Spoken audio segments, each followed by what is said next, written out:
Oh, it says preparing.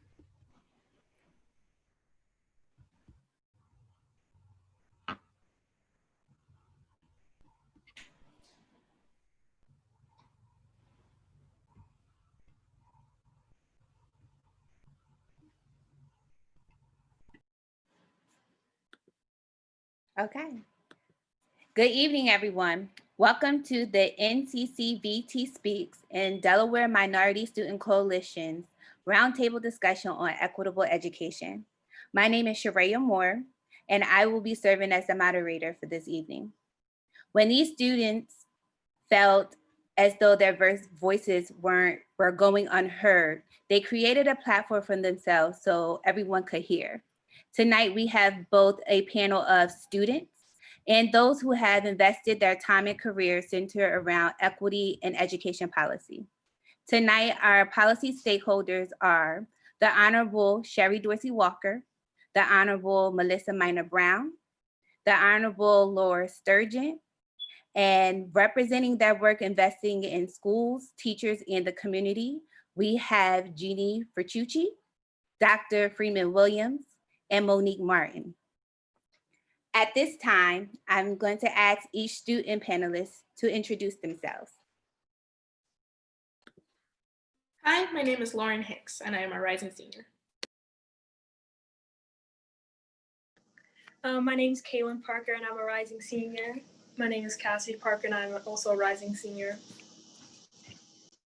Hi, everyone. My name's Dia Manat, and I'm a rising senior this year, and I'm super excited to be here with all of you today.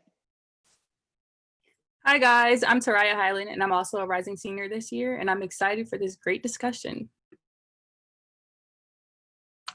Hello, everyone. I'm a rising junior. My name is Elise, and I'm also very excited to be here. Hello, everyone. My name is Amanda Eric, and I'm also a rising senior, and as everyone else, very excited to be here. I guess it's me. Hi, good evening. My name is Freeman Williams, and I'm very excited to be here.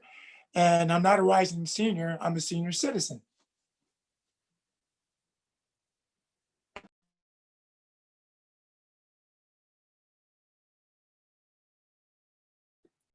Thank you all. So we're going to go ahead and start right into our first section, which is the topic regarding the curriculum. The first question is going to be delivered by Elise, and everyone is free to answer this question. Elise. All right. Hello again, everyone. So my question is, it's regarding some signed bills that have been signed by specifically Representative Minor Brown. But if anybody else wants to chime in or has a response to this, you're free to give a response. So Representative Minor Brown has signed bills regarding the acknowledgement and the celebration of specific events in Black history, which also is a part of our American history. With this being said, how can we be sure that through our curriculum of U.S. history courses, students are being educated and gaining insight on these events in history? Question. And I'm glad that you're asking it now before we go back into session in January, because actually myself and the rest of the Delaware Legislative Black Caucus have legislation that it was actually already filed. Am I right, Representative Dorsey Walker? I believe it was already filed because COVID got in the way and we did not want to push such an important piece of legislation virtually because it's so important that we really need to feel it when we pass it. We have legislation that will ensure that we incorporate African-American history in all school curriculums throughout our state moving forward. So I'm excited. Senator Sturgeon, you might even have, I don't know if you've signed on as a co-sponsor or not. You might have, I'm not sure. I think it got circulated, but I'm not sure. But I know that you are in agreement to get this done as well. So I'm excited. It's really important that we know and understand our history at an early age. It's unfortunate that a lot of us have not been able to receive accurate history until adulthood. and some even beyond early adulthood, because what we learn in school is what we believe to be true, unless we learn it at home. So yes, that is legislation that we are pushing in Leg Hall. So stay tuned. And because you asked that question, I'm expecting to see you at Leg Hall when that piece of legislation goes through committee and when it gets presented on the floor. I hope I see all of you there.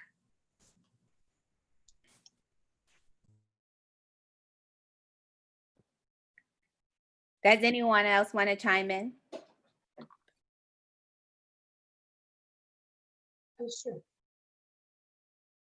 Go ahead, May Senator. I? Thank you. So I'm Senator Sturgeon. I'm the chair of the Senate Education Committee, but I think more relevant to this conversation, at least in terms of my own kind of sense of identity, is I'm very recently retired teacher of 25 years in the Delaware Public Schools. And I didn't teach history. I taught English literature for the majority of my career. But literature, of course, is written during a particular time period and reflects the thoughts of that time, the ideals and the values of that time. And so to understand literature, we would always have really good, robust discussions around what was happening historically at the time that piece of literature was written. Even if it's not, the literature was not obviously about, even if the piece was set in a completely different time period, it's still going to be influenced by the times during which it was written. So that is to say that there's lots of opportunities to make sure we are teaching African American history throughout the curriculum, and it doesn't just have to be in history class. It can definitely be in all the humanities. It can be in English classes. It can be both through reading Black authors, and then also reading about what was happening in the milieu during which that piece of literature was written. So I just wanted to stress that I hope that when the Department of Ed sort of eventually gets this legislation that I do support, they think broadly about how can we incorporate Black history throughout the curriculum, not just in history class, because it certainly can be part of many different courses and should be. Thank you. If I could add to that, Senator Sturgeon, you and I share a common career path. I just recently left the classroom, 23 years as an English teacher, most recently also social justice. I think what you said is right on. And I would also argue that in addition to legislation, we've got to do a better job at ed prep.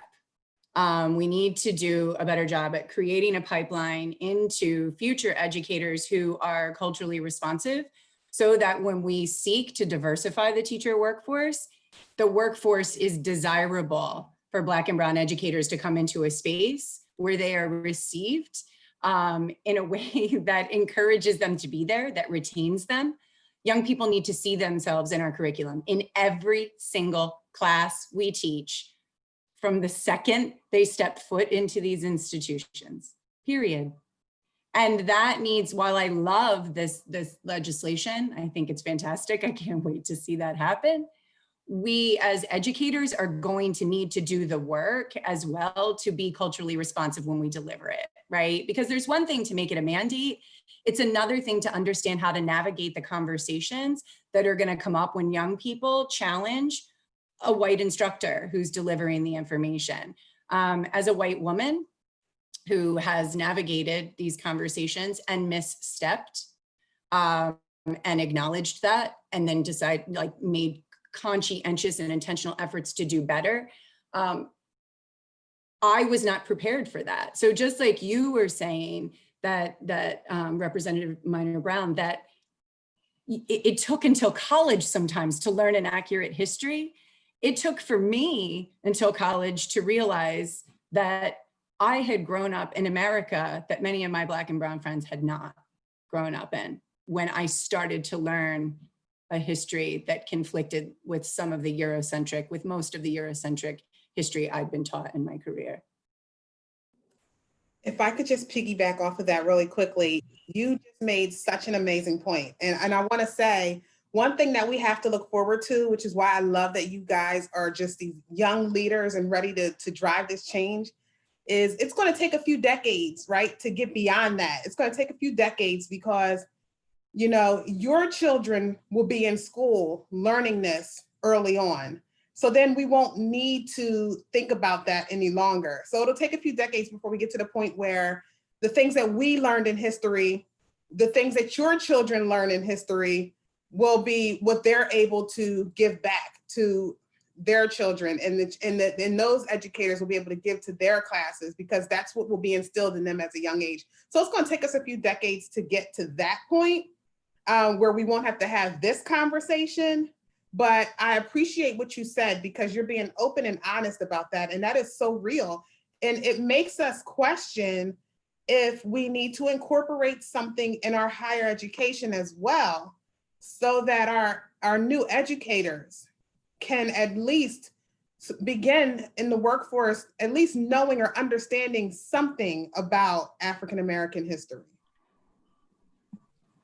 And I would just like to reinforce that, because probably being the oldest person on the panel and probably in attendance, my undergrad, my minor at the University of Delaware was African American Studies at the time, with a major in with American history. So I did that because I, as a student, I just felt that there was a portion of history that was missing. And throughout the years and throughout, as I've had many journeys in my educational life, I'm still at a crossroads, because I still think that we're still at that point where there's some ingredients that are missing. And so the fact that there's a legislation moving forward on that, I'm extremely excited about that. And the points that were made about how we need to dovetail those experiences into making young people have a real appreciation, both for the African experience, but also as a former teacher and administrator, also for the important role that educators play. And I think that anything that we can do to establish a pipeline early is something that really I think is going to pay major dividends for us, because first and foremost, it's going to create the kind of relationships that we need to have within the school culture and within the school community that are going to be positive.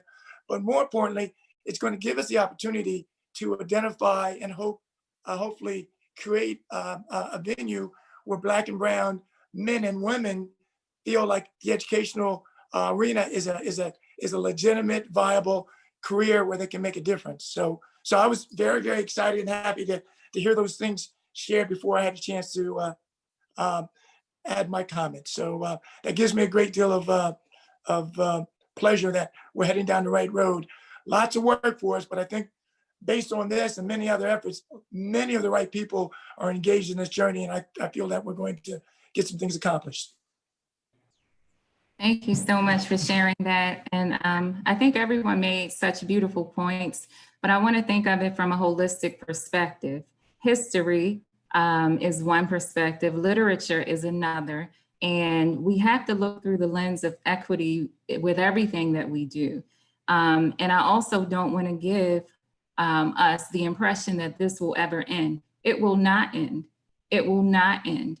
You know, we have generations and centuries of injustices, and we have to acknowledge that and not be afraid to put those things on the table, but also to have everyone at the table and have voices reflected and honor voices in the decisions that we make. We spoke about institutions of higher education and educator preparation programs, and of course, the K-12 environment. We spoke about different policies and legislation that's, you know, coming up soon, and how we're celebrating these things. Those are not the end all. I want to be clear.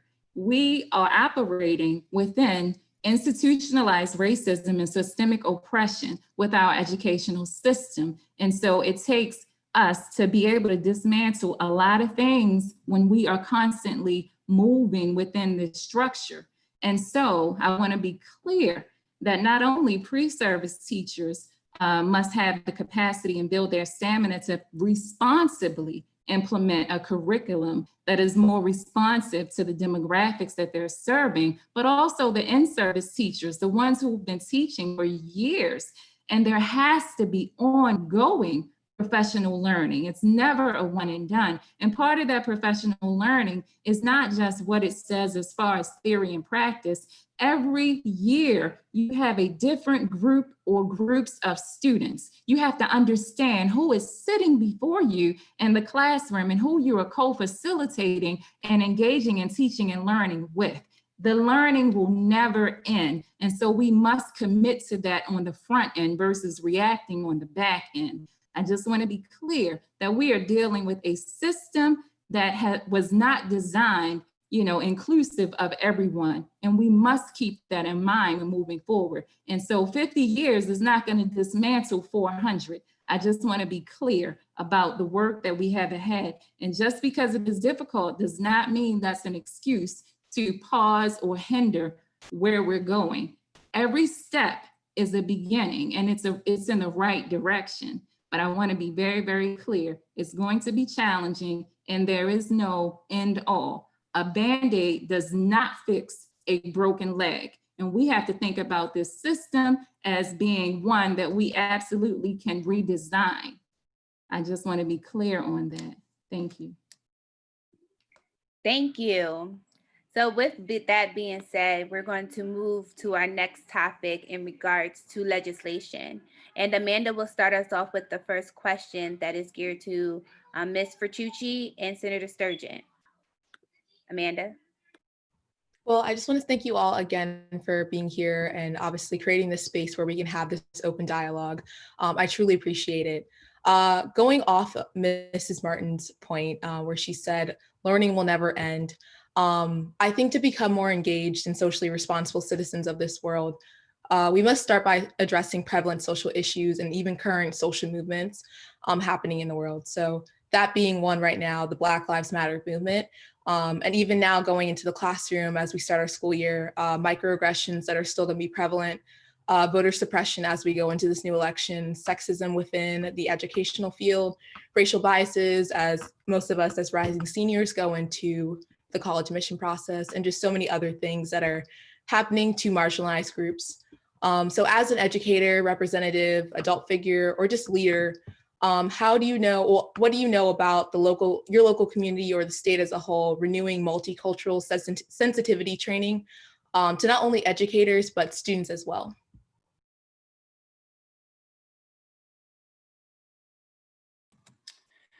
So what's interesting, you use the term multicultural sensitivity training. And so language is really, really important in this work, right? And it's really, really important that as our awareness grows, language evolves.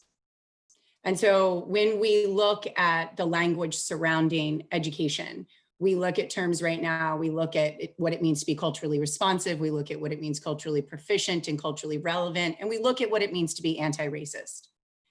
And I would say to you that moving into education, I really thought that I was a multicultural. I thought I was, multiculturalism is the celebration of culture, right? We have to move way past that. Ms. Martin just totally indicated that. Like, this is understanding systems so that we can change them. And so what needs to happen through the educator lens, Amanda, what I suggest is that we do, and somebody mentioned this with I think Dr. Williams, you mentioned this with creating a pipeline. We need to be intentional about creating a pipeline of recruitment, not only of teachers of color. We absolutely, vitally must recruit intentionally Black and Brown educators. We have to. We also have to make sure that our white educators who are graduating these programs are assessed on being anti-racist, culturally proficient. And if they are not, I suggest they don't graduate the program. I think there needs to be stuff put in place, graduation requirements. I had a conversation with a young person today from Delaware, who I think, Lauren, you know very well. And he talked about Black Studies being a mandated course in the state of Delaware. I am currently working on a social justice course. I've written the curriculum. I will be working with a few of you potentially who are members of Teen Sharp. We are going to co-write and revise that curriculum. We are then going to ask that that curriculum be mandated as a graduation requirement in the state of Delaware. I want to push this. This is my role at the DDOE. These are my visions. This is what I'm going to work toward. As a representative in the CTE position now, and potential or exclusively working, not exclusively, I have two programs, but one of them is Educators Rising. So I'm working with future educators, right? The Teacher Academy teachers, as Monique just said, the Teacher Academy teachers need culturally responsive and anti-racist training. What I have found is that if we are not intentional in making a child's experience valuable, when he, she, they don't see themselves in their curriculum, why are they going to come back to be a teacher? So until our curriculum represents the demographic, it's going to be harder to recruit teachers of color. So recruiting teachers of color, that is not a singular solution alone. It's not a singular solution alone. It's an and both. And we have to do these things simultaneously and with intention. And so in this new role at the department, that is my goal. Wow, I'm so excited to meet Ms. How do we pronounce your name properly? It's Furcucci. No one ever wants to say it. It's a hard C. Furcucci. Well, now I know. Is it doctor or Ms. or what's your title? Miss Furcucci. Okay, Miss Furcucci. How exciting. Wow. And you're a DOE now, I'm hearing? Is that? Yes, I'm currently 13 days in. Wow. Okay, well, good job, DOE. What a great hire. Everything you're saying is, yeah, music to my ears. Yeah, that's wonderful. I'm not even sure what to add, except I just wanted to say that yes, teachers, and I never thought of the idea until you brought it up that maybe you don't even let them graduate from their teaching program until they can show that they have a true cultural competence and, understanding and are anti-racist. But then, that doesn't, of course, address all the teachers we already have teaching who really need a refresh if they ever even had the training. So my thoughts on training is it's really hard to get people to truly internalize the training if they're not already open to it. And so that's been a problem. Like, we've attempted to require trainings, but if the people taking those trainings are closed off to it or what have you, it doesn't take. And then you end up with teachers back in classrooms that aren't sensitive and culturally responsive. So one of the things that this is just kind of an idea that it's been going around in my mind since these discussions started. Well, the discussions have been there all along, but I've been asked to be part of them and to offer solutions. Is I shared in another panel recently that what really was my education, because even though I'm Hispanic, I'm racially white, and I moved through the world pretty much unimpeded as a white woman. I mean, certainly you get a certain amount of, there's some obstacles that are thrown your way because you're a woman, especially I grew up in the 70s and, women were not quite equal yet. And I know that we still aren't, but we're getting closer. But I grew up in mostly white and Asian neighborhoods. I went through school with mostly white and some Asian students. So my education on cultural sensitivity came from actually being a teacher in the classroom and being so blessed, the way I look at it, as from my earliest teaching, which was at Del Castle High School, my first 12 years was there. I had most of my classes were at least a third African-American students. And it taught me so much so early when I was still young in my career and learning. And I would like to see if there's a way we can replicate that for teachers who haven't had that good luck. Because if you're a teacher who taught, we still have some segregation, especially I guess is it more in our elementary schools, that there's like these neighborhood elementary schools. If you're at Cook Elementary, for example, in Red Clay, it's going to be mostly white students. So those teachers are teaching mostly white kids, which means they're not learning very much if they haven't had it in school. And even if they have, it's all academic. They're not learning through experience what the experiences of people of color are. And then they're not able to then incorporate what they're learning from their students as they're teaching more students and their next set of students and the next after that. So I'm wondering if something we couldn't do, and we'd have to work with the teachers union and all that, is make sure all teachers are forced, and I am going to use the word forced to teach in environments where they're exposed to more diversity. Because if you have a teacher who's always teaching kids who look like them, who have a similar background as they do, then they have that, they only have a couple of random students who are from a different background. I just don't see how they're not going to end up microaggressing and perhaps even worse. But if every teacher is part of their training and their ongoing training, even once they've been teaching, has to teach much more, groups that are much more diverse, then that experience is going to help them. Because you learn by doing and you learn by exposure. And so that they're not doing harm, you also want side by side with that experience and exposure to students who come from different backgrounds. You want them to have some kind of like,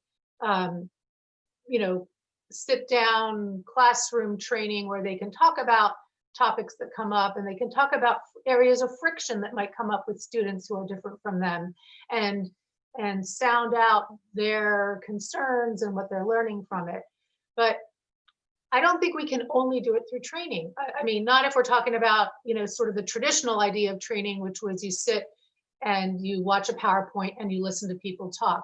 I think the training should include experiential training where you're in a classroom with students who are, the majority of which are different from you in a variety of ways, in gender, in LGBTQ status, in socioeconomic background, in ethnicity, and certainly in race. So anything we can do to get all teachers learning through the experience of actually teaching students of color, I think would really be helpful, because I know it's really how I got my education, was through my students, my ongoing education, which of course is still happening today. Thank you. Our next question is, thank you both for your input in regards to cultural training and microaggressions. The next question is going to come from Lauren, and I do believe that this is open up to the panel for everyone to chime in. Yes, so this question is for everyone, and thank you again, everyone, for being here. So I just wanted to ask that, given everything going on in the world and all of the injustices that Amanda so eloquently described earlier, combined with the stereotype that African-American children are unnecessarily aggressive, how do you propose African-American and children of color should react in a school setting when they are faced by both blatant and microaggressions, blatant racism and microaggressions, in a way that won't result in any disciplinary action or reprimand, or really just us getting in trouble for defending ourselves? It's important to be a storm, but you don't necessarily have to be the tornado. You can be a quiet storm and still get your point across.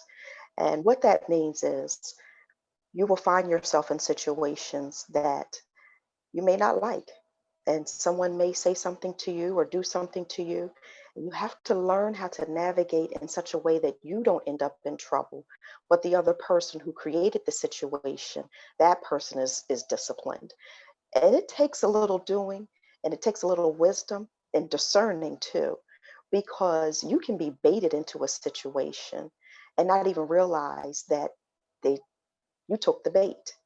So just be mindful of, especially in the midst of Black Lives Matter and with this movement, that we're not going anywhere.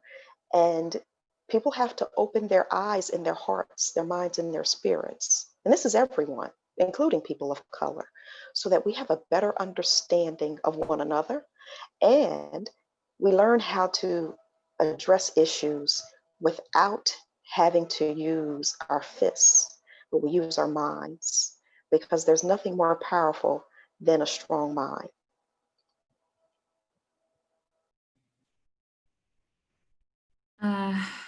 Thank you for sharing that. This strikes a nerve for me. I just want to be very clear. This is a trigger for me as a former principal, former teacher, former monetary compliance under a federal consent decree for consecutive years. And so the injustices in the school arena were presented first and foremost very just blatant. They were blatant. And so providing supports for students and families and community members in addition to educators was my priority. And I do not feel as if students should bear the weight of adult problems and systems problems. I can appreciate being strategic or understanding how to navigate the system, but at the same time, we are traumatizing you when we expect you to have the developmental capacity to move forward and not exactly speak your piece when someone is being very offensive and doing things to you that are just unconscionable. I have issues with that because our role, and I'm speaking as an educator, and I'm also a parent. My daughter, she's 21, she's in college, but I see our children, I see you, all of you as our children, as our young people. And so I cannot sit on a platform of hypocrisy and tell you that I don't feel the anger, I don't feel the rage. I mean, James Baldwin said it best, to be in a constant state of oppression. I mean, where you have to feel something. And I don't want to snatch your humanity from you and tell you that this isn't how you should feel when you are absolutely entitled to feel that way. It is important to respond versus react. But again, we can't speak to both expectations and say, you are a child and so you're supposed to behave this way, but yet I say things to you that many adults can't handle. That's not fair. That's not fair at all. And that's why many districts and many schools are under corrective action with disproportionality, which means they have suspended students of color, particularly Black males, because of consequences that were given for discretionary behaviors versus white males. That's clear, that's national data. My issue with this is that I'm ready to have a real conversation with you, a real conversation. And so I would encourage you to find allies who you can speak to, who can support with the advocacy. And whatever has happened in that moment, do not feel pressured to respond. Seek out someone who can serve as an ally to help you navigate and move through and advocate on your behalf. Because the last thing that I want is for a decision to be made that is going to be at your expense. And then you are under the weight of the system because we haven't taken the time to dismantle it. And this is how we end up with the preschool to prison pipeline. It's the implicit and explicit biases of adults who make decisions and impose them on young people because the system allows them to. That's the problem. And I'm owning that as an educator, and I'm owning that as a parent, and I'm owning that as a community member. That weight needs to be taken off of you. So I'm an ally. Reach out to me. I can put my email information in the chat. You have community members who are allies. All of us on this panel, we're allies. We're allies. The last thing I want to do is minimize your experience and tell you that it's exaggerated or maybe you're too sensitive, because these are things that we hear and it further traumatizes us. I want to call it out for what it is, and you deserve so much better. And I want to make sure that I'm a part of ensuring that that happens. Dr. Williams, the students would like for your input on this question, and then after your input, we will move on to the next question. Sure. I would just like to support and reinforce the comments that were made in front of me, because I think it starts out with students. As students, you don't own this. The system. It's incumbent upon the system to respond to situations in an effective and in an equitable way, in a fair way. And when it doesn't, one of the persons that I have so much respect for, and he's now deceased, the late John Lewis. You know, it's incumbent upon us when we see things, and it's not necessarily students per se, it's those of us that work in our school systems, those of us that are in the community, those of us who are in roles as advocates or in support groups like the NAACP and others. When we see things, and it's incumbent upon us to step up and take action, and to understand that we need to support young people that may be affected by that. And really, it's a real basic tenet that we need to follow. It's about fairness, it's about equity, and it's about making sure that each and every student is treated with respect and dignity every day of every school year, every hour, every minute. Anything short of that is unacceptable, and we can't allow that. And we also can't allow students to become discouraged because they see inequities in the system, and they're not allowed to maximize their potential, and not allowed to move forward in a positive way. And lastly, but more importantly, we need to make sure we as adults, we need to make sure that we reach out to our parents and other constituent groups, because again, and I say this from my vantage point as a former school person, not speaking about anyone else's vantage point, I'm speaking about mine. One of the things that I think we need to do a better job of is reaching out to parents and making sure that parents felt validated, parents felt engaged, and that parents were part of the process of finding solutions.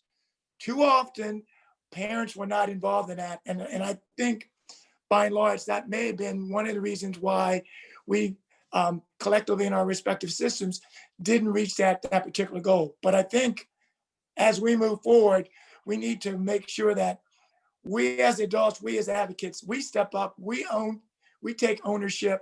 We make sure that all the young people here today and all the young people up and down the state of Delaware know that there are people there to be advocates and supports for them. And also, in fairness, there are a number of people who work in the school system who have those same thoughts. And what it has to happen is those of us that have like minds, like thoughts, and like goals, we need to pool our efforts, pool our resources, and make sure that all the young people realize that there's a legitimate safety net that's there for them and for situations that's not going anywhere, and just has one basic goal: making sure that everyone's treated with respect and dignity, and every young person has an opportunity to move as far as their abilities will take them. Thank you for everyone's responses in regards to that question. The next question will be from Miss Elise.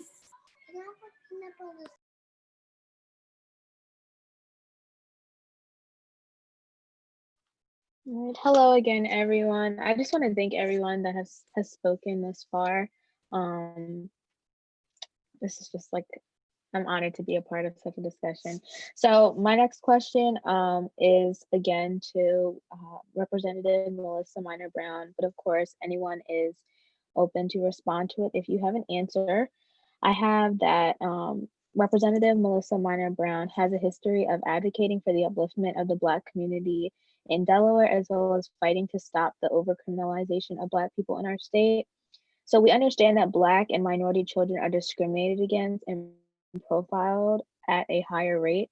And looking at some things that have been signed on regarding chokeholds, criminal procedure, and behavioral health, how can we make sure that reform and change trickles down the system in our schools and ensures the safety and protection of Black and Brown students with administrators, school resource officers, and staff members? So let me start with saying that we have just began our African American Task Force, the Delaware Legislative Black Caucus. And we have quite a few subcommittees, but they all kind of tie in together. We have health and wellness, health and welfare, educational equity, economics, and I don't remember the rest of that one. That's the one that Rep. Dorsey Walker is chairing. And what is it, Rep. Dorsey Walker? Economic empowerment committee. Yeah, that's it. Economic empowerment. That's strong. And I believe we have one more subcommittee, but our job. Housing. Go ahead, Rep. Dorsey Walker. I was just letting you know it's housing. Chaired by Senator Lockman. Yes. Our goals of this subcommittee is to dig deep into the racial disparities that have existed for so long right here in our state and come up with solutions and push the legislation that we need to push to ensure that we are working towards change. This is something that has never been done before in our state. And I'm looking forward to it. I think that we're going to have some really great legislation come out of this task force from beginning to end, starting with our schools, starting with education and ensuring that we have culturally competent educators, ensuring that there is, and I'm not saying this is going to come out of the task force, but this is just something I'm going to throw out there, ensuring that our educators can get into school, college, and get through college without the burden of that horrible student debt that comes along with it. I'm just going to say that. Also, looking at how we can educate, like our educators now. Like we had a simulation for Department of Corrections for reentry. We had a simulation for financial insecurity. Well, we need a simulation for a racism simulation. Let's put the shoe on the other foot and let people see how it feels to be in that situation. Because it's not a good situation to be in. And Dr. Martin, she said, as a parent, how it feels, And I remember when my 3-year-old was his new teacher, is her first week there, and my son had a bad day, and I was told I needed to come get him. He was uncontrollable, and he was being very animalistic. And I was just like, what in the world? And they gave me a referral for a mental health referral. And I said to my son, well, what's wrong? And he said, my teacher disappeared because he was so close to his teacher, and she left, and he had a new teacher. But all it took was to ask him what was wrong. And it's situations like that we have to flip the script, and we have to let people feel how we feel when we're encountered by these things. And I'm totally getting off track with the question that you asked me, because I'm feeling it now.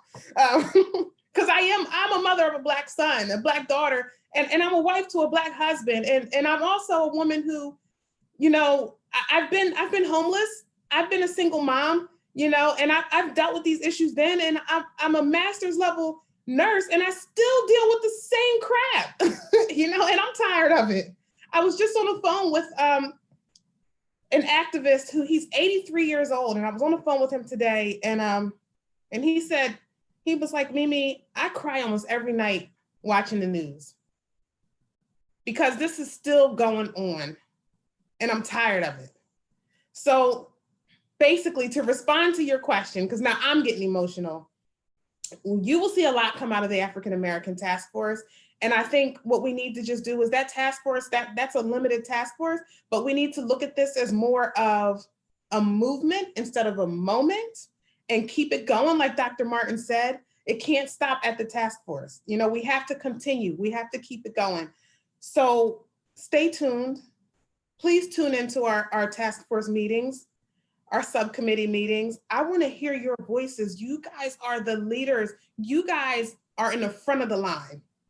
Okay, you guys are leading this change. We need to see you at these meetings. We need to hear you at these meetings, okay? You can't say anything wrong. We want to hear you, and we want you to stand with us as we work towards this change, because we are all, it takes an all hands on deck approach. So we have to do this together. But yes, that is how we will start to see a change, is by what we're going to bring out of this task force and by you guys leading this change. Excellent job, Representative Melissa Minor Brown. You always make me so proud as a member of the Delaware Legislative Black Caucus. To answer your question, it is ensuring that, and I answered this question a little earlier today with the Newcastle County Chamber of Commerce, humanizing people of color. The media dehumanizes us, but when you know that someone is a human being and they're not an animal, to hear, every time I hear that story from Representative Minor Brown about her son, and the word animalistic was used to describe her son, our child, my baby, that it makes something rise in me. But as I gave you a little advice a little earlier, keeping your mind sound and strong, because at the end of the day, if people believe that you are an animal, then they will treat you as such. But when people know that you're a human being, that sense of humanity has to rise.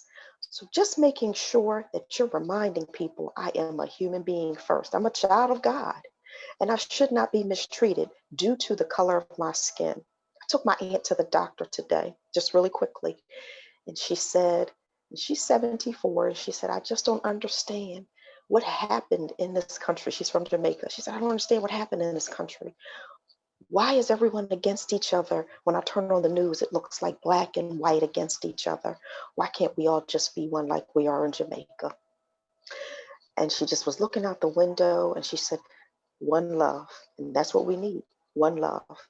And knowing that in this moment and going forward, my children, I love you. I shall continue to love you. You are human, and you matter to me. I have to follow up after with Rep. Dorsey Walker. So we should have just did like 3 hours, but because we could just keep talking.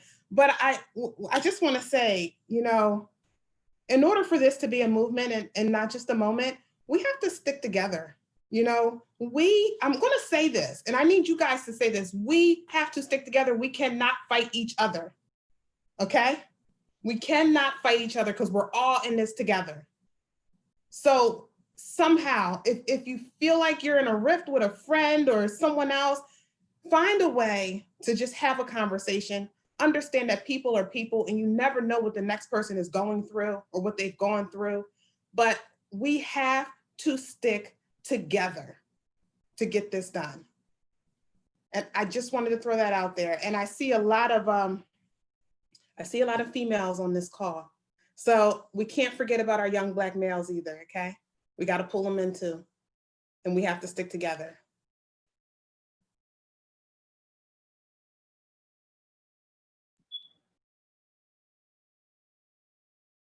I don't even know what to say after that, especially as a mother to a young male child as well, and the challenges that we face.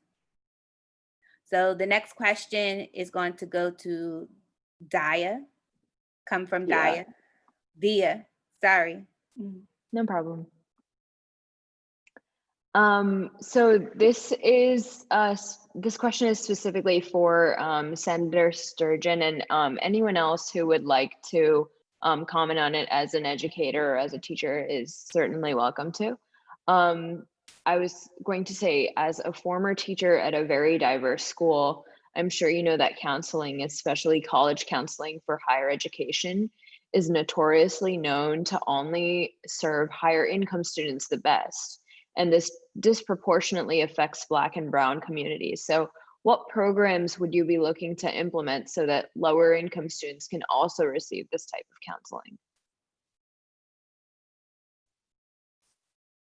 Well, I think it even starts earlier than that. Something that I noticed when I was teaching at I've had a couple different experiences. One was in the tech district, and then I taught in a more traditional public school district. And what I really noticed the last 8 years when I was in the traditional school district, it seemed to me more so than in the VOTEC, but I'm sure it happens across the board. Well, I remember why, because in the VOTEC district, when I first started, we did not have tracking. So everybody was in classes that were heterogeneous in terms of the students' ability, test scores, and what have you.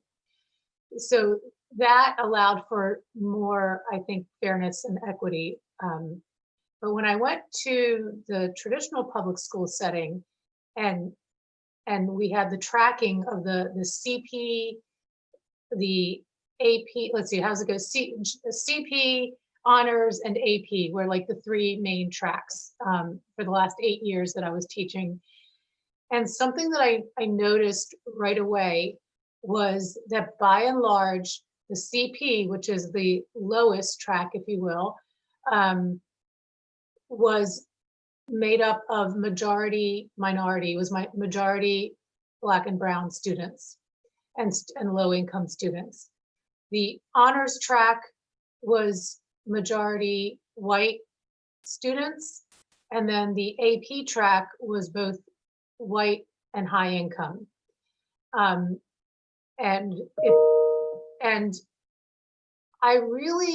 That really troubled me, because I taught honors and CP, and I had plenty of students in my CP class that absolutely had the ability to be honors students. But what they might have been missing in some cases was some of the social skills that the counselors were looking for to place a student into an honors class. And by the social skills, I guess I mean things like being able to sit quietly for a 90-minute class and be lectured to, being able to speak with a quiet voice for the entire 90 minutes, not being disruptive.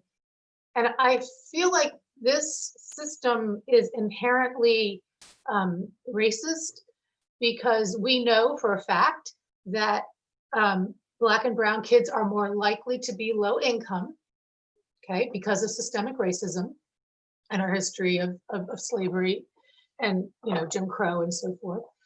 And so they're more likely to be low income.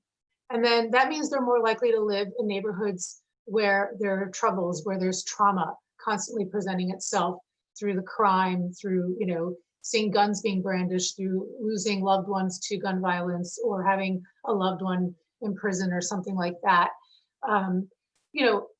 Poverty comes with all kinds of problems, and you're more likely to be in poverty if you're Black or brown. So what happens is, kids with trauma, of course, act out. They're going to act out in school, and without proper supports in place, which we don't have enough of, we don't have enough counseling and mental health. I'm talking about mental health counseling in this case, not academic counseling.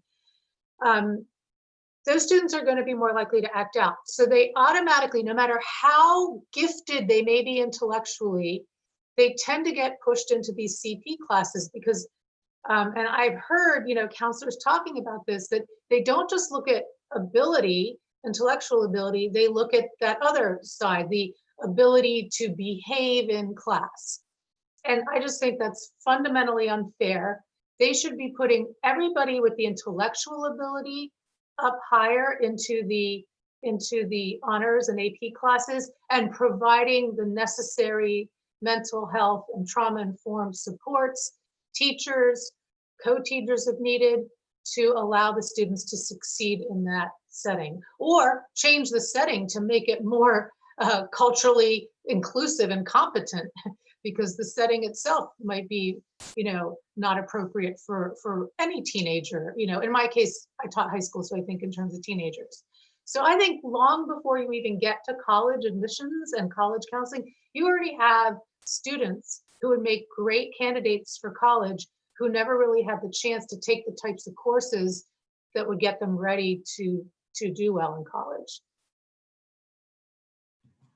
I saw there was a 1-minute warning, so I stopped talking, and because I don't want to get cut off. I'm sorry. Just to keep the conversation moving, we all had where everyone is making great points, valuable points, making comments that, you know, we all need to be aware of, and so that we could address the issues at hand. Just to be mindful of everyone's time as we are approaching the hour mark. We just want everybody's responses just to be limited to 2 to 3 minutes. I am on the side, I will give you your 1-minute warning just to let you know where we are on time. All right. Okay. So thank you, Well, Senator.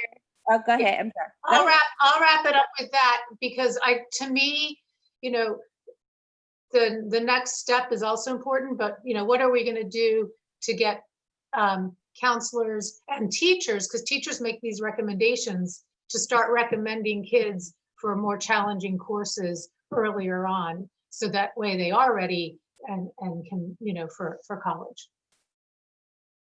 Thank you. Thank you, Senator. Okay, so we're going to move on to our next topic in regards to advocacy. So I believe education and advocacy goes hand in hand. So the next set of questions is going to be how students can navigate in advocacy work. The first one will be from Taraya. Hi guys, I'm Taraya. So my question, so basically I came into high school ready to drive change. I'm the girl that's known, if you need help speaking up, just find Taraya. With that comes a great deal of obstacles. I've been advocating for a BSU since my freshman year and have received a great deal of pushback regarding such. Up until recently, where my administration is now open to the idea of a Black student union. I have primarily been in this fight alone domestically, with only a few students and then my outside of school community.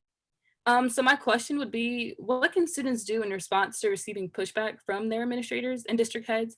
And in the event of such, how can we encourage teachers to be better allies and stand up for their students?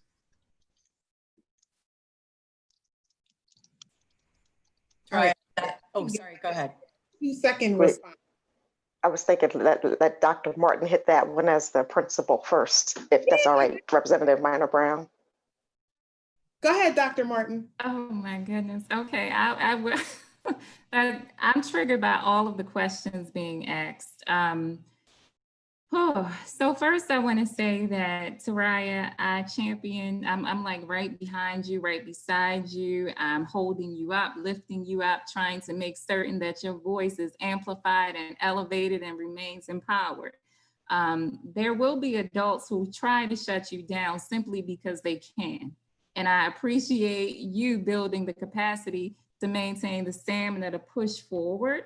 But I don't want you to feel that you're alone in that pursuit, because you absolutely are not. The willingness to even have the conversation is powerful. So there are tools to be able to just have courageous conversations. Just because someone is a leader does not mean that they are not responsible with the accountability piece.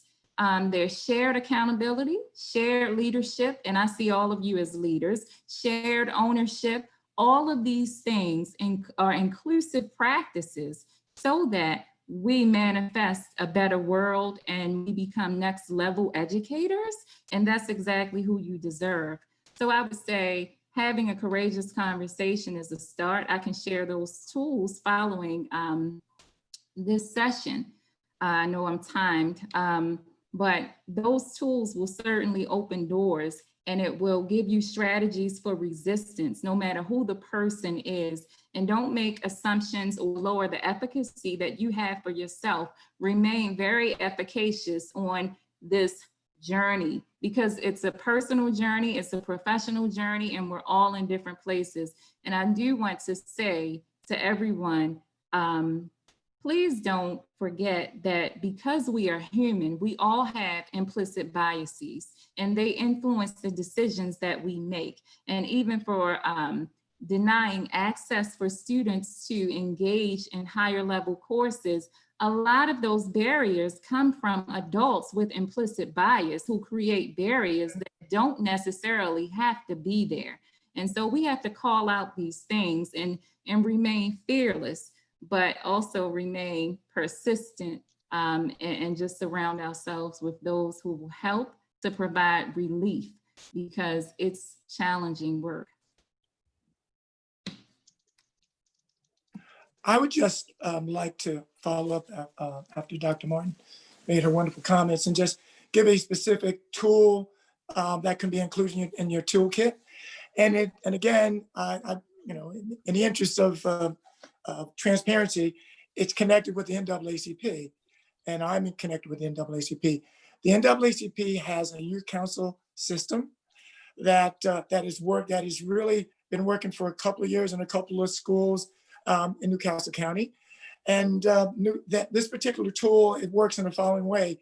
It's a hybrid approach between Black Student Union in a given school and connecting with the youth council. And I think the beauty of that is it really facilitates support both inside and outside of the school setting, but also it also allows young people to be able to do the networking that's necessary. And from a leadership standpoint, being able to work with other youth councils, not only in the state of Delaware, but throughout the nation, because many of those schools are having the same kinds of opportunities and or challenges. And it's been very helpful to be able to link into that network and to be able to work towards some solutions. And more importantly, I think it really reinforces that there's a system both in the school system and outside that's there to provide support.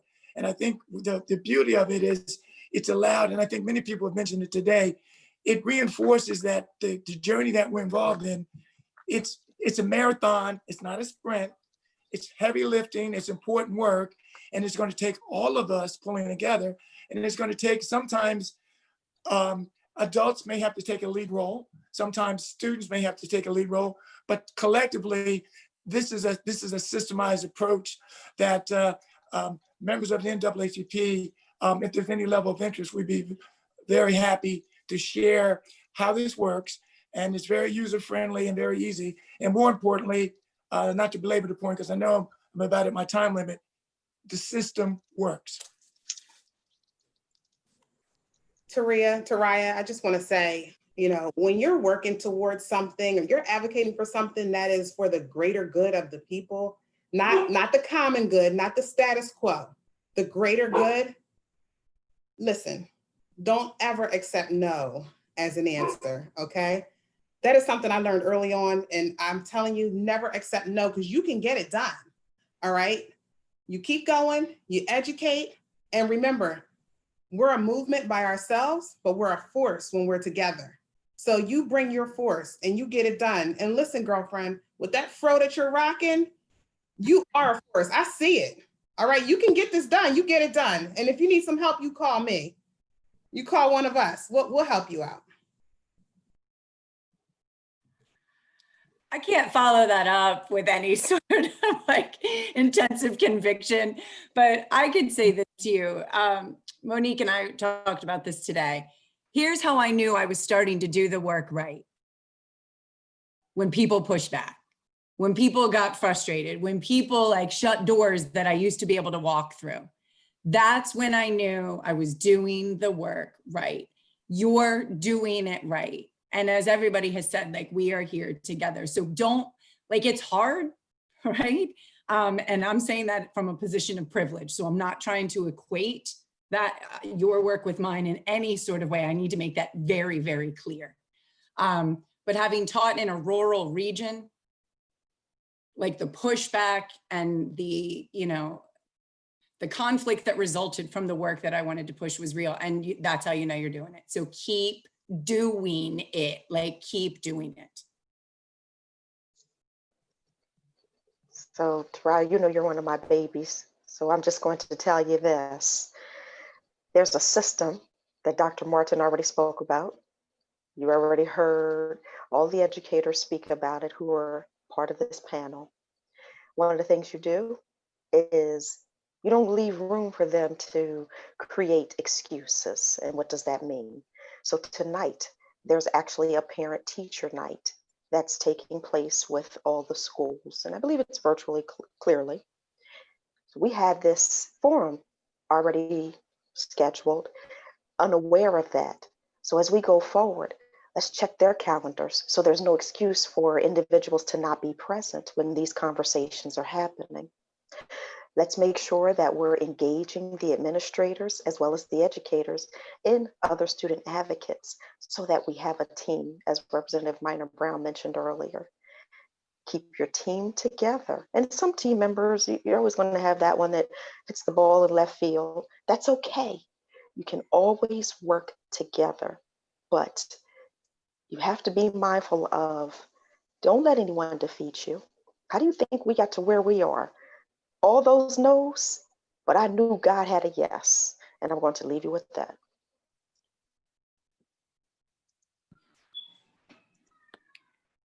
All right, next, the last question in this category will be from Kaylin. Kaylin, you ready? Hello, it's my first time talking. I'm so excited to be here. So my question is just for anybody who wants to answer, and it's that in schools in Delaware, racist bullying and badgering is often handled discreetly and doesn't end in expulsion. There are usually no apparent punishments, and students more likely than not are allowed to continue with extracurriculars and other activities in school. What can schools do to respond to racism in an effective way?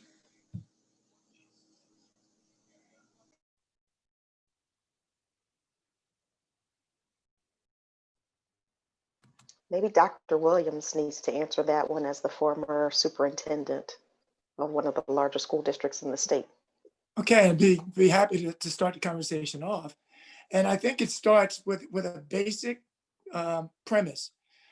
Code of conduct is spelled out with specific offenses and consequences. You always do yourself, the system always does itself a disservice when you don't follow the code, because you're reinforcing that there are winners and losers in your system, and the code of conduct should be followed in a consistent manner. And whatever the offense is called for, whatever the interventions are called for, you have to follow them. And you also have to make sure that when information is brought to your attention, and the true spirit of John Lewis, when it's brought to your attention, you see it's there, you've got to deal with it. So as a former principal, assistant principal, I've gone up the ladder. I always operate from the following premise: follow the rules, treat all students in a consistent way, and then after students have come back on their infraction, whatever, you can always do your counseling, you can always have your conversations, but you have to follow the rules, because if you don't, then all of a sudden all those other factors come into play. People think that you're giving people favoritism because they're athletes, or because they're Black, or they're white, or they come from a certain zip code, or maybe you happen to have gone to school with their parents. You're better off, and the system is better off. And I know Dr. Martin and others that are in schools, they're going to concur with that. You must have a consistent implementation of the rules. Doesn't mean that you like or dislike anyone at a different level, but consistency is imperative, and it allows people to have some buy-in. And last but not least, when you, as an adult authority figure in the system, when you hear and you have access to information, it's imperative that you take action. You cannot walk away, and you can't say, well, I know this person who said this comes from a good home or whatever. That's unacceptable, and it's not something that you can do, because you're sending a wrong message, and you're going to lose constituencies in your building if you do that. Since we're talking about the VOTEC schools in particular, I can honestly say that I've worked very closely with Dr. Allen as it pertains to code of conduct, and He's been very helpful with a lot of my own constituents who may have had some situations in the VOTEC school. And I'd be remiss if I did not mention that he has been extremely helpful. And I said it in our last conversation, and I shall continue to say so. In the code of conduct, whether it's the VOTEC schools or any other schools, what does the code of conduct look like? And is it an equitable code of conduct for all communities? And as Dr. Williams stated, we need to ensure that the code of conduct matches those who were in the school. Because if children are coming from my zip code 19805, they're going to be treated a little differently than children from 19807. And that's just the reality. So let's make sure that those implicit biases don't exist with the code of conduct too, and that we have a willingness to change that and work together. Thank you so much for sharing that. I want to be very explicit with this point because the code of conduct is actually an agreed upon or at least a consensus of a set of rules that present or prescribe particular standards that we must adhere to. And it's something that students are held accountable for, but I do not want to alleviate adults from their responsibility with using it responsibly and looking through the lens of equity. And so in the chat, I was very moved with the premise of course, having an anti-racist code of conduct.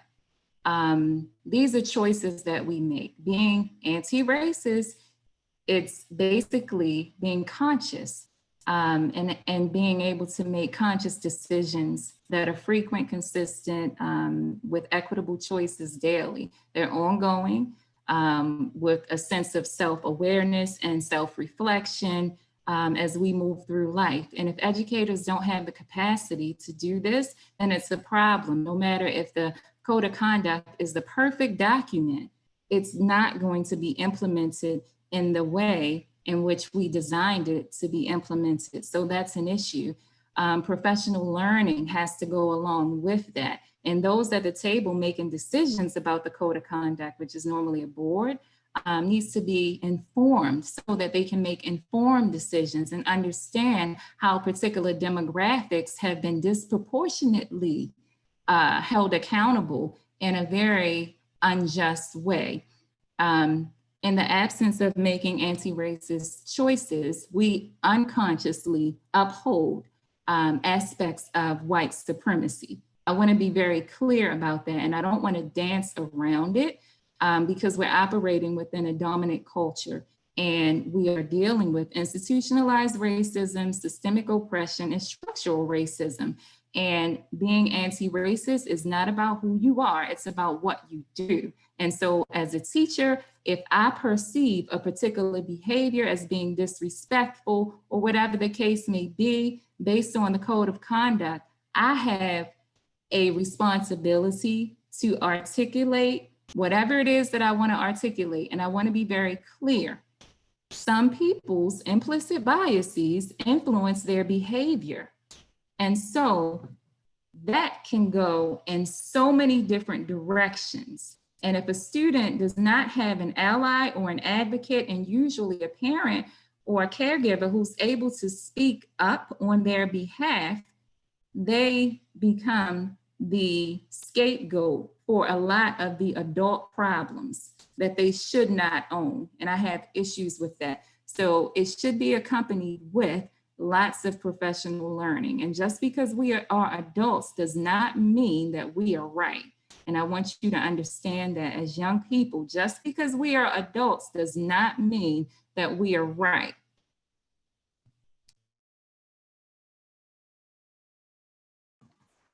Ray, is there time for me to piggyback off of? 2 minutes, and then we'll move on to the next question. But you got it. Finger for me, like show me the finger. Okay, I'll start signaling on fingers. Yeah. So I put this in the chat, but discipline indicates that children of color are more likely to be written up for subjective reasons, while white children are written up for measurable offenses. So that speaks, I mean, we've got this in data, right? Like it's not just anecdotal. We've collected this data. The other thing I want to say to you that is, and Monique touched on this, everybody has touched on the allies. you have power. You have power. I get emotional in this moment because like it is real. And when you find, and teachers have power too. And the system sort of says like, teachers don't have as much power as administrators, or children don't have as much power as administrators, or families don't have as much, because I think the family component that Dr. Williams brought up is vital. That is vital. Parents are part of a school community. And so when I've experienced moments as an educator, or when I've helped educators in other buildings who have just wanted to be allies to young people, we got families involved. We get grassroots efforts of educators involved. And we showed up at board meetings and we talked about it and we engaged in discourse, and it was not comfortable and it led to some pretty extreme measures, but we got action and we didn't stop. We did not stop until the action was suitable. So we kept going and we kept going and we kept going.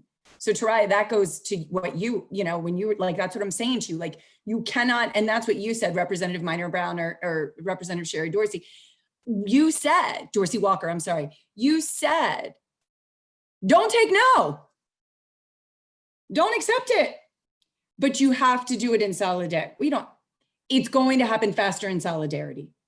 And that's why we're all here tonight. That's why we're here. You know, our emails are there, but please know this. Anyone who says you don't have power or anyone dismisses you, they're lying to themselves, and it's not accurate. That is not the message that is accurate about who you are. You are power. Believe in your power. And convey that to your educators, you know, like let your educators know, like together we have power. That's like my biggest mission, is to really, really, really empower future educators so they can push in a way that children are treasured, and also to speak to the question earlier about college acceptance, are not only treasured, but given access and open enrollment to incredibly rigorous curriculum that drives them into a space of undeniable success. Thank you. Okay. Sorry, I feel like I'm speeding along here.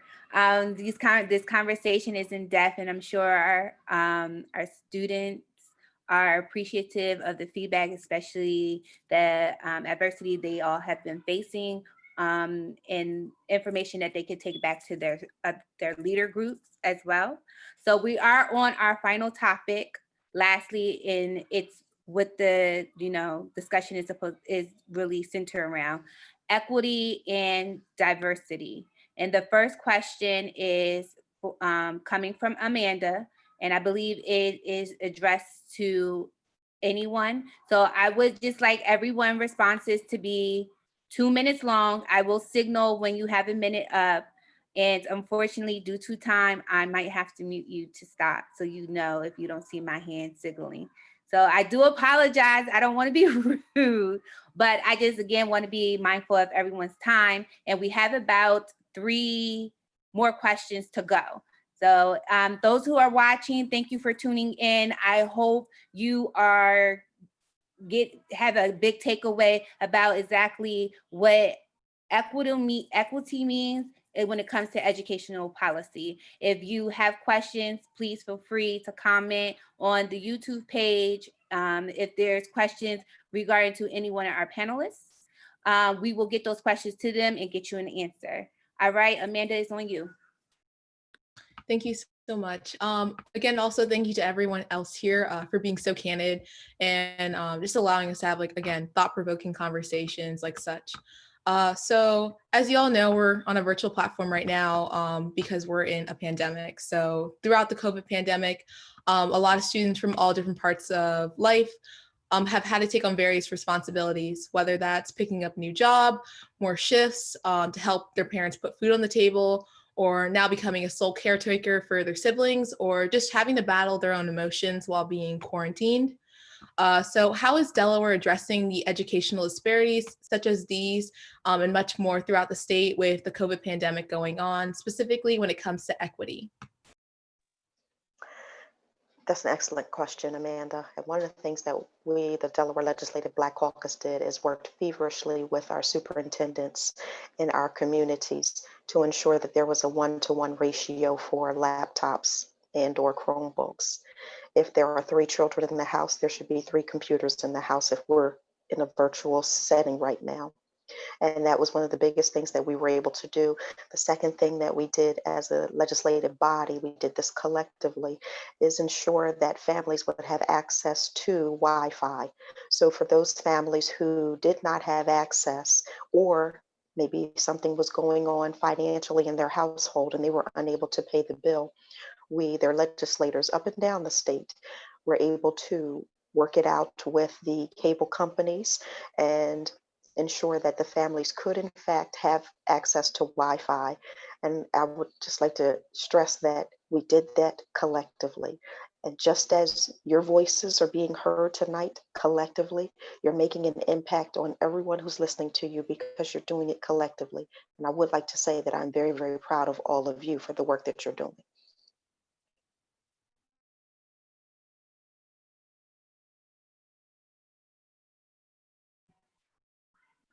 Anyone else want to chime in? You take one more response before moving on.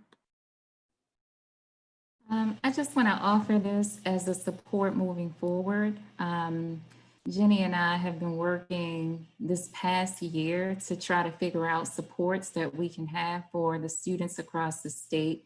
We've been facilitating student voice sessions simultaneously while the adult sessions were happening regarding the pandemic and injustices through the lens of equity. But I want to say that Dr. Howard Stevenson, brother of Brian Stevenson, they both are from Sussex County, Delaware. Brian Stevenson is most known, I guess, well known for his movie, Just Mercy, which was based on his book, Just Mercy. His brother, Howard Stevenson, is a professor at the University of Pennsylvania. And so the Delaware Department of Education has been receiving supports from the Lion Story, which is one of the organizations that Dr. Howard Stevenson has. And the premise is the Lion Story will never be known as long as the hunter is the one who tells it.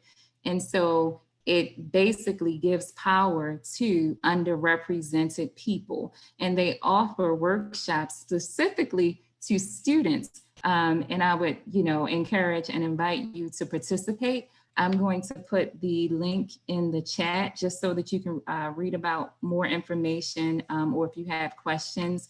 But through the Delaware Department of Education, we are trying our best through the Equity Office of Equity and Innovation to have students prepared so that we can protect you when this movement happens, and it's not going to stop moving.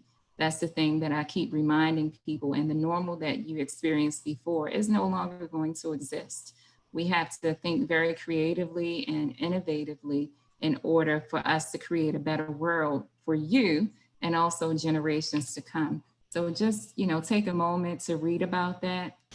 And I'll also include information about racial literacy. That's a whole different conversation, but it acknowledges the feelings of racial stress and racial trauma and what you can do to relieve yourself of these stresses so that they aren't internalized and manifest into the physical illness. And these things are real and they exist. And for us to deny them will continue us on a downward spiral to mental and physical, just unhealthy behaviors and habits and well-being. So thank you.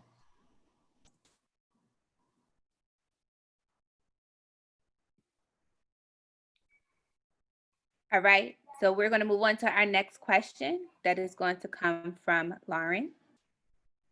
And I believe it's directed to Dr. Williams. All right, so like she said, this is towards you, Dr. Williams, but of course, should anyone else have a response, feel free to chime in. So there have been countless studies on how one's environment protects their readiness for various levels of education. That being said, what do you think can be done within the African American community to ensure that our youngest students are fully prepared for not only starting school in kindergarten, but what can we do as a community to help ensure that more of us are able to attend college and just post high school education? Great question. And in the interest of time, I'm going to try to be succinct and to the point. I think that one of the things, one of the starting points that we need to look at is that there are a number of role models in our community that have that are Black and brown, and others that have had successful college experiences. Establishing mentorships and partnerships and relationships with young people that are in a middle school, high school is something that can be successful. I know a number of sororities and fraternities do that, but that effort can be expanded to other professionals that can make that happen, can happen as well. I think there has to be, we have to kind of push on our colleges and universities a little bit more to make sure that there are some college experiences that young people get exposed to at an earlier stage. And I'll just say quickly, when I was superintendent, I was adamant about that. And we established the Christina School District Scholars Program. We found the money, we found the resources, and we identified 8th to 9th graders, and we were able to partner with the University of Delaware, bring them on campus, and also give them a really bona fide college experience, working with college-age mentors and supports during the summer, but more importantly, during the school year. And it was modeled after the Upward Bound, the FAME program, and others that are in existence. But from my vantage point, you can't do, we don't do enough of that. We need to do more, and we need to reach out to our colleges and universities and make sure that those experiences are given.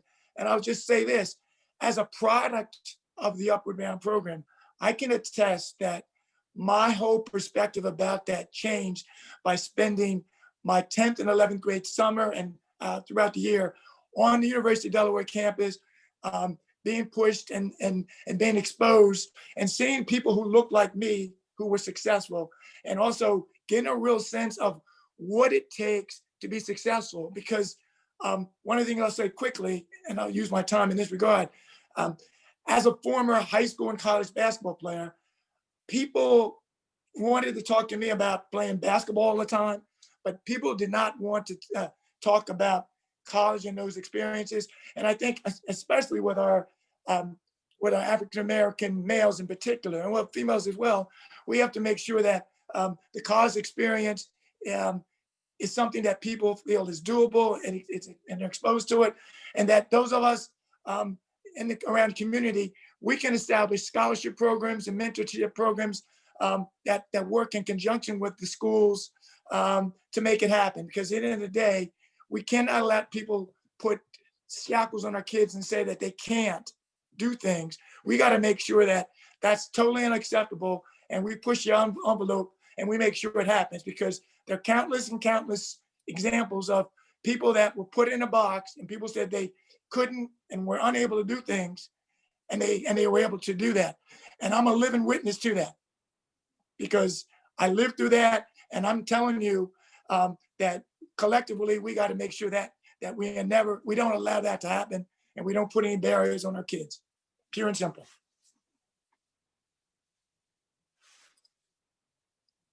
All right, the next question is going to come from Kaylin, and will be directed for Ms. Martin.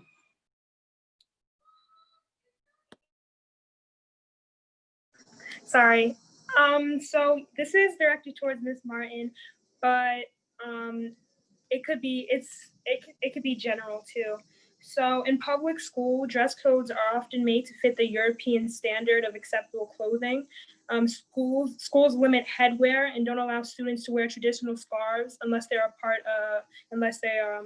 for religious purposes. In a school with majority Black students, especially Black immigrants that come from African nations or islands, do you feel like this might not allow some students to express their culture? So that is a closed-ended question. I can answer that with a yes or a no. Do I feel like that prevents students from expressing or engaging or celebrating or demonstrating their culture? The answer is yes. That is a barrier. It prevents students from just being themselves. And I know every day when we wake up, those of you who are human, which includes everyone, we cannot get out of the skin that we're in. And so many of us on this call in particular have brown skin.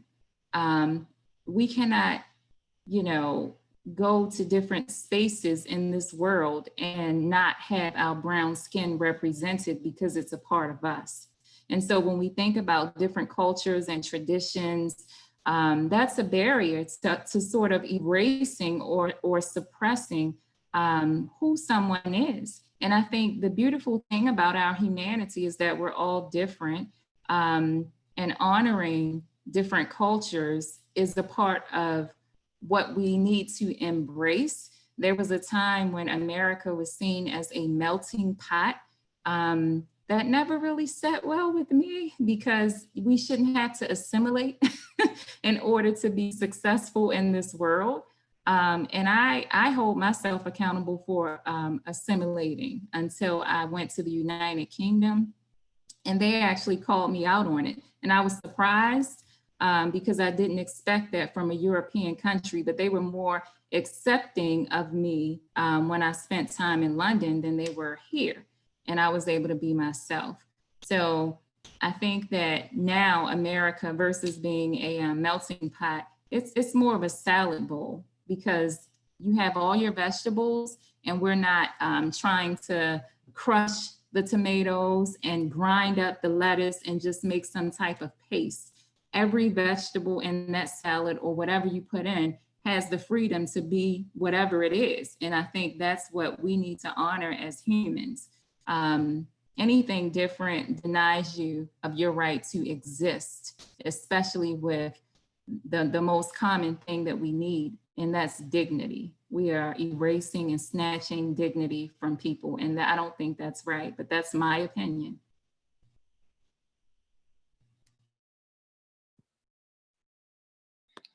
Thank you. All right, the next question, and this will be the last question, and then there will be remarks, which I know Taraya has just a general question in her closing remarks from the students as well to everyone. So, all right, Dia, you ready? Okay. Yeah, right. Yes. This question is general, not directed at anyone specific, but I'm going to ask, when schools have had racial sensitivity training in the past, training has been facilitated primarily by people not of color and or people who simply don't understand what it feels like to be a student of color in a classroom. So how do you suppose students in schools can combat the problem to provide the most effective training for racial awareness?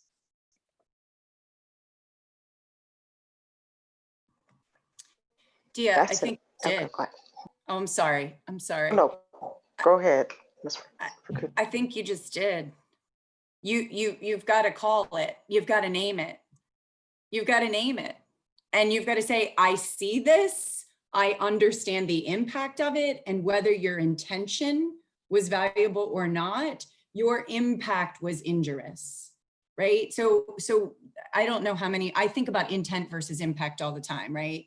And you hear people say that, like, oh, I didn't mean it, or I didn't realize, I didn't mean to do that. And it doesn't matter whether they meant to do it or not, it impacted you in a negative and hurtful way. And that supersedes their good intentions. So name it. And find, again, those allies. And I will say that the school where I taught did engage in a training, and it was facilitated by a person of color. But a comment that that's one of you noted about the Black student unions is exactly the comment we got, that the training was divisive. Guess who complained? So it was divisive for a very particular group of people, but for another group of people in the building, our teachers of color, they felt for the first time that their lived experiences were being validated. And that was something new in our profession. So I feel a little bit like a hypocrite answering this question as a white woman. That's not lost on me. I'm also a white woman teaching a social justice course. But I can promise you that as I grow, because my growth is never, ever, ever done, just like we've all talked about, and I misstep and I have thought partners like Monique who constantly push me and push me and push me and offer me incredible amounts of grace, which I'm often humbled in tremendous ways by. But there was nobody else proposing the class. And I knew that the young people needed it. And so I brought in community partners. I brought in Aunt-Ray. I brought in experts from Philadelphia, Sharif Al-Mekki. You don't even know how many times Monique came in and shook it up in my room. Like, I knew that I should not be the leading voice. I just offered resources and my children led that, my students led that course.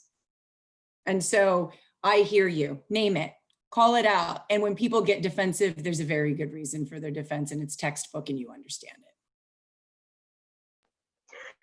I would just like to say, Sister Fakuchi, and that's exactly what I'm calling you. Amen.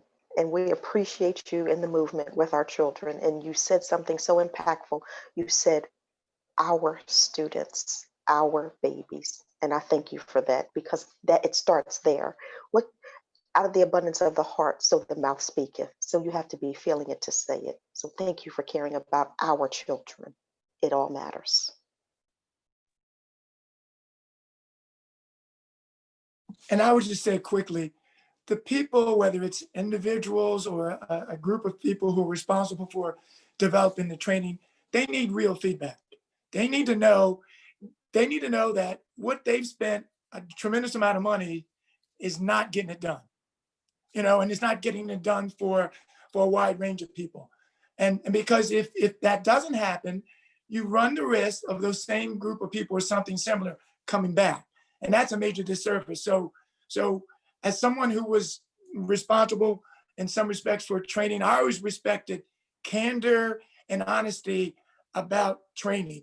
And I never, ever, as a leader in a district or in different roles, when people said, guess what? That wasn't very good. I never was defensive. In fact, I would say, thank you very much for being honest. Now, can you be part of the group of individuals or team as we identify additional training? Because at the end of the day, if you're sincere about getting it right, you have to put your ego and your personal feelings on the side, and you have to accept critical comments for people who are on the receiving end of the training, because the issues are too important for that not to be the case. And I think as young people, you are the most important people in this process.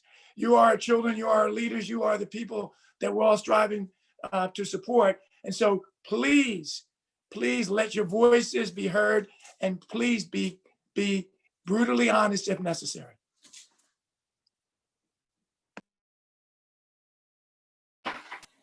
Anyone want to give one last feedback towards that question?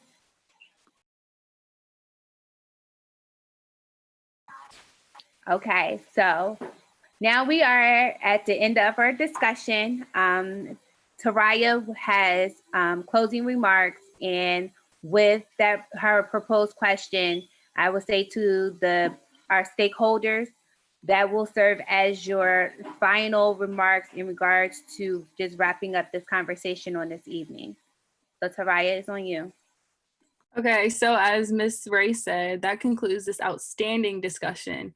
This has truly been an amazing experience and opportunity. I'm honored to share such a space with not only my fellow student leaders, but also all of you community leaders, allies, and advocates. Thank you for committing your life's work to advocate on behalf of us. It is so important that we continue to have these important and fundamental discussions. And continue to speak up and advocate on behalf of ourselves and future generations. As the late John Lewis said, our struggle is not the struggle of a day, a week, a month, a year. It is a struggle of a lifetime. Never ever be afraid to make some noise and get in good trouble, necessary trouble. We are fighting the good fight. Thank you again for being here on the right side of the fight. So for us and those tuning into the discussion, how can we ensure that beyond this call, we continue to bridge the gap between adult figures and leaders and student leaders, specifically within the state of Delaware?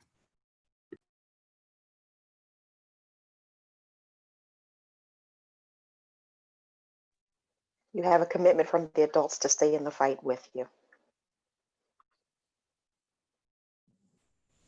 That's pretty much what I was going to say. You know, you have already started by pulling us into this Zoom tonight.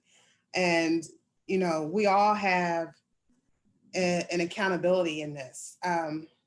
Continue to be intentional about your goals, you know, live it, breathe it, eat it, sleep it, you know, and we'll get there together. Speak it. Speaking it is so important.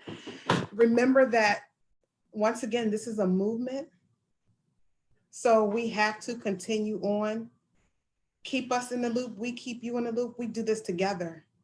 You know, what you're doing right here, continue to do this. And remember that we just, like I said before, it's an all hands on deck approach. Don't be discouraged. Don't get weary. It's going to be hard. And there are times when you're going to feel like you are pushing up against a brick wall that is crumbling down. And you're trying to keep pushing, keep climbing. And sometimes it seems like you're not getting anywhere, but you are. And you have to keep pushing. You have to. But just remember that you guys are so powerful and you have the power to lead this change. You're already doing it. Just keep going. Keep going. We're in this together.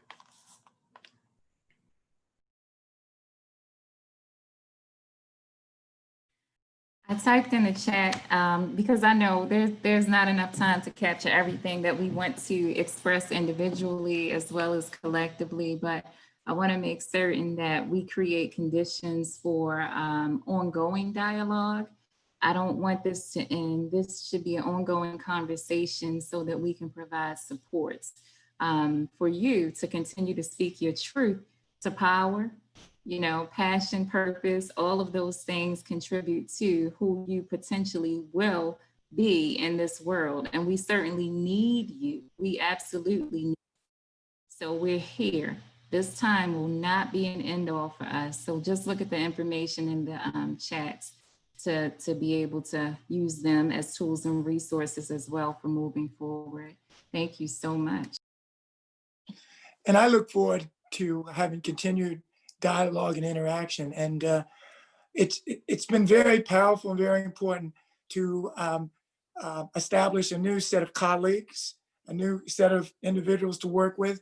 And I'm just looking forward to continued opportunities so that we can work and strive to do the heavy lifting that's necessary. And I think it's been said over and over again, the commitment is there by all of us, and we just have to continue to be engaged in the work and keep working. So thank you for the opportunity, and I look forward to a continuation of these opportunities. This is going to be really fast. I am humbled and I stand in solidarity.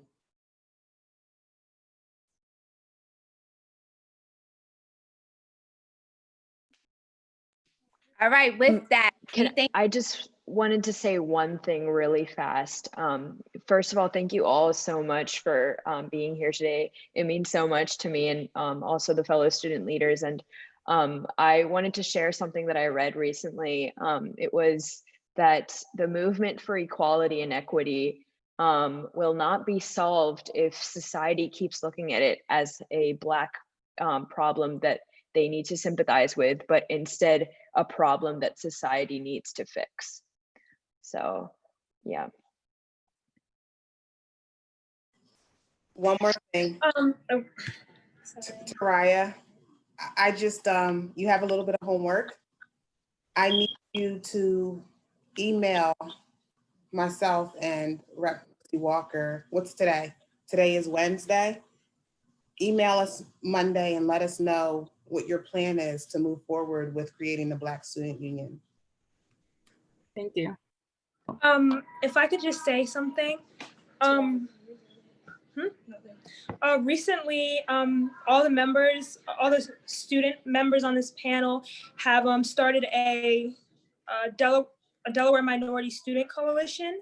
And so we just wanted to tell you guys that you guys can find us on Instagram at, sorry, let me just find it. Well, they just told me to forget. You don't have it. Well, it's DMSC on Instagram. You guys can find us there. And thank you so much for this opportunity.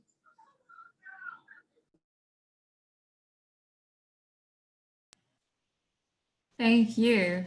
I'm triggered by the word minority. And so I'm so inspired to have the conversation. I struggle with this word. And the reason is because of the definition for minority, and you are nothing associated with anything minor.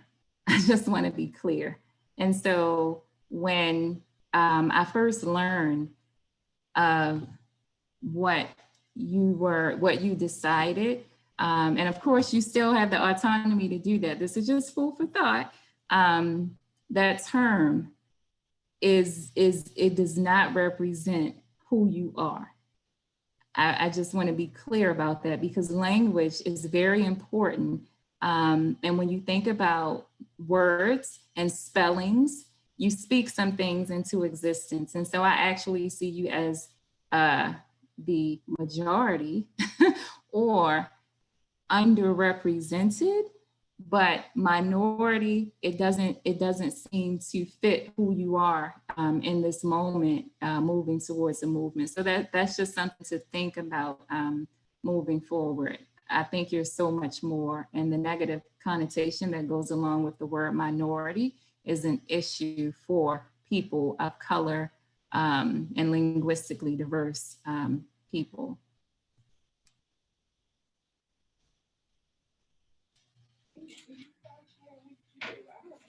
And with that being said, we have a lot of things to take away from tonight's conversation.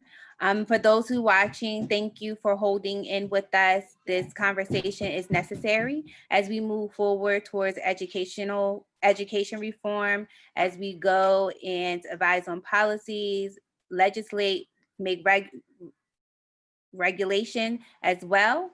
We need to make sure that we're keeping our students' voices in the forefront of these issues, as you know, they are the ones that policy and regulation actually directly impacts. And again, thank you all for watching. Thank you to our panel, all our panelists tonight. Thank you for your time. To our students, I mean, the encouragement has already been stated, you know, especially in the chat. Please continue to step up. Please continue to be that good trouble that John Lewis has charged us to do. And with that, good night, everyone. Thank you. Good night. Excellent job. Thank you. Thank you. Great job. Thank you so much. Don't forget to stop the live. That's what I'm trying to do at the moment. Thanks. Thank you.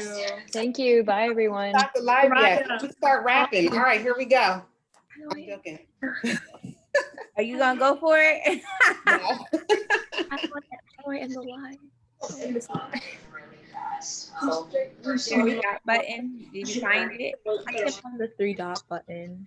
All your proposed student leaders, and I wanted to share something that I read recently. Maybe if we just shut down the whole Zoom call, will that help? I don't know. Yeah, That will work. we can just come back. How do we? Okay, so we're all about to get kicked off. I'll communicate with you all shortly. Thank you again, everyone. Did you guys want to come back, students? Yes, we will. Yeah.